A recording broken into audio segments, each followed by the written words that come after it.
नमस्कार दोस्तों, पॉलिटिशिया के इस नए वीडियो में आपका स्वागत है। आज हम बात करेंगे हैदराबाद में प्रधानमंत्री श्री नरेंद्र मोदी द्वारा दिए गए कुछ महत्वपूर्ण विषयों पर।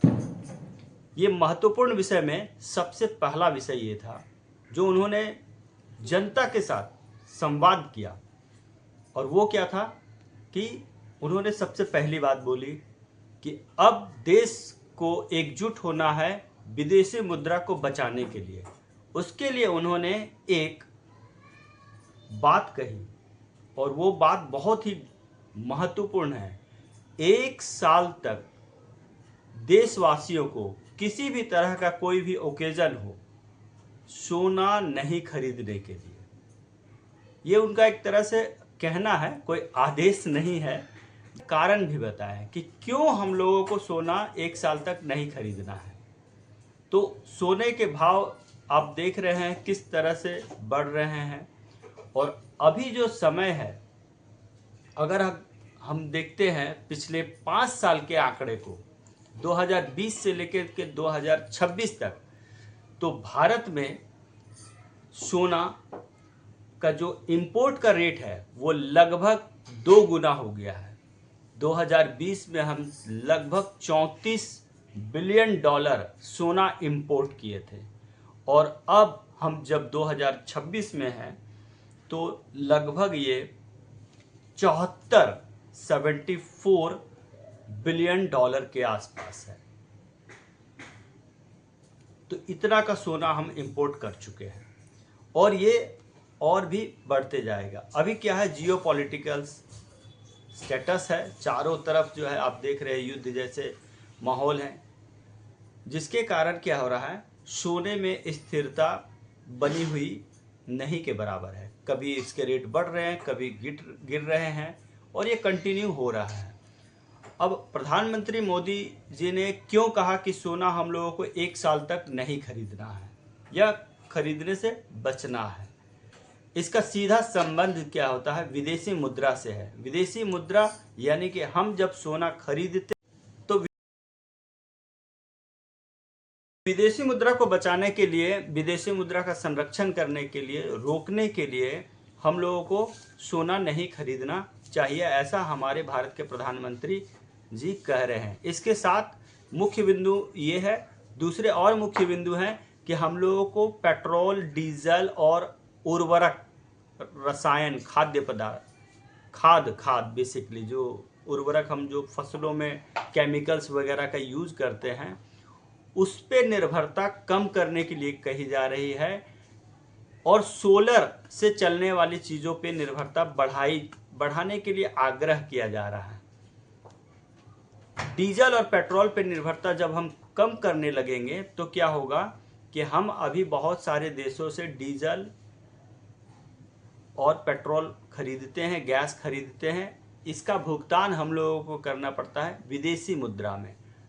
ज़्यादातर देश डॉलर में ही एक्सचेंज करते हैं। जब हम तेल किसी भी देश से खरीदते हैं तो उसका भुगतान, उसका जो पेमेंट करना होता है वो डॉलर के रूप में हम लोग करते हैं। हालांकि भारत सरकार ने पिछले कई वर्षों में इस पे बहुत अच्छी पहल की है कि बहुत सारे देशों के साथ जो वस्तुएं हम लोग खरीदते हैं उसका भुगतान हम अब डॉलर के जगह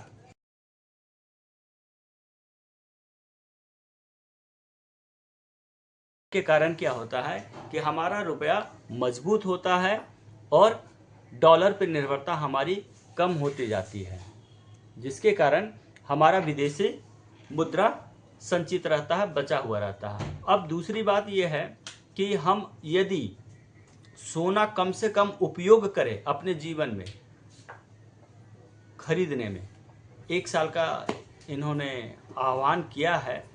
होता क्या है कि जब हम सोना खरीदते हैं, तो आपको जानकारी के लिए बता देते हैं कि भारत में जितने भी गोल्ड इंपोर्ट होते हैं, विदेशों से आयात होते हैं, उसका लगभग 40% गोल्ड केवल और केवल स्विट्जरलैंड से आता है। 40%, ये कोई छोटी बड़ी परसेंटेज नहीं है, रकम नहीं है, काफ़ी बड़ी है। और 40% जब हम गोल्ड इंपोर्ट करते हैं स्विट्जरलैंड से, तो उसके बदले हम लोगों को देना पड़ता है उनको डॉलर।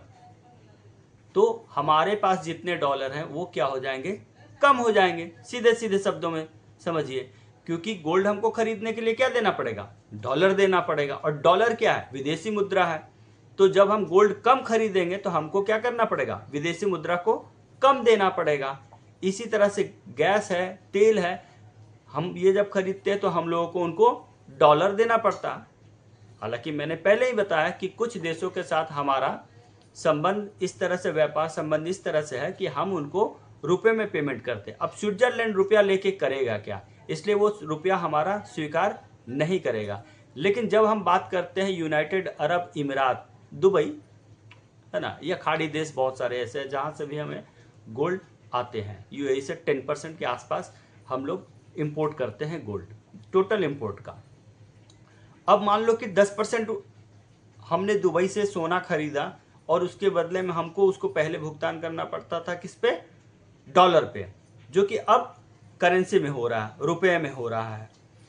अब रुपये में जब हम उनको भुगतान कर रहे हैं तो दुबई इस रुपये का क्या करेगा, दुबई बहुत सारे सामान, खाने पीने के और कपड़े इंपोर्ट करता है इंडिया से, भारत से। बहुत सारे खाने पीने के सामान भारत ही दुबई को भेजता है, यूएई को भेजता है, खाड़ी देशों को भेजता है। अमन हो, ओमान हो गया, कतर हो गया, जॉर्डन हो गया, यूएई हो गया, ईरान हो गया, बहरीन है, ये सारे देश भारत से खाद्य पदार्थ खरीदते हैं। तो वो पेमेंट के रूप में रुपया का उपयोग कर सकते हैं। मतलब वो तेल हमको बेचेंगे, हम उनको रुपया देंगे, वो हमसे खाद्य पदार्थ खरीदेंगे, खाने पीने की चीज़ें, और वो उसका भुगतान रुपया में कर देंगे। तो इस तरह से क्या है, रुपया धीरे धीरे मजबूत होगा। लेकिन जब बात आती है गोल्ड की और खाड़ी देशों को छोड़ दें तो वो लोग हमारा रुपया एक्सेप्ट नहीं करेंगे। तो उस केस में क्या है, हम लोगों को डॉलर में ही भुगतान करना पड़ेगा। और जब हम लोगों को डॉलर में भुगतान करना पड़ेगा तो डॉलर का रेट बढ़ेगा, डॉलर मजबूत होगा और हमें चीज़ें भी महंगी होंगी। आप देख रहे हैं आज के समय में 94-95 तक चला गया है डॉलर का रेट। मतलब $1 का रेट है आज 95 रुपीज़ के आसपास, 94 to 95 रुपीज़।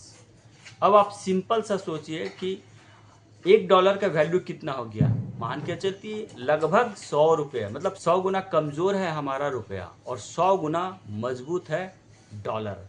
तो जैसे जैसे हम अगर इस पे डॉलर की निर्भरता कम करते जाएंगे, विदेशी मुद्रा पे निर्भरता कम करते जाएंगे, वैसे वैसे क्या होगा, रुपया की ताकत बढ़ती जाएगी। तो मुख्य रूप से प्रधानमंत्री श्री नरेंद्र मोदी जी का सार यही है, सोना कम खरीदने के पीछे। दूसरा एक और ये है रीज़न कि अभी जो खाड़ी संकट में खाड़ी जो देश है उसमें जो संकट गहराया है, जो युद्ध के हालात हैं, युद्ध चल रहे हैं, इससे क्या हो रहा है कि बहुत सारे जो है जहाज नहीं आ पा रहे। मतलब फिजिकल गोल्ड इंडिया में नहीं आ पा रहा, वो स्टक है, रुके हुए हैं। फिजिकल गोल्ड मतलब हम अगर गोल्ड खरीदते हैं तो क्या, वो पानी के जहाज से होकर के हमारे देश तक आता है, तो वो रास्ता तो अभी बंद है। आपको तो पता है स्ट्रेट ऑफ हॉर्मुज वगैरह सब चल रहे हैं और भी। तो अभी समुद्री रास्ते जो है थोड़े डिफ़िकल्ट सिचुएशंस पे हैं। तो इस वजह से भी जो है गोल्ड का फिजिकल मूवमेंट नहीं हो रहा है, तो रेट बढ़ने के चांसेस ज़्यादा हैं। क्योंकि आप लोगों ने मांग की लोच पड़ी होगी।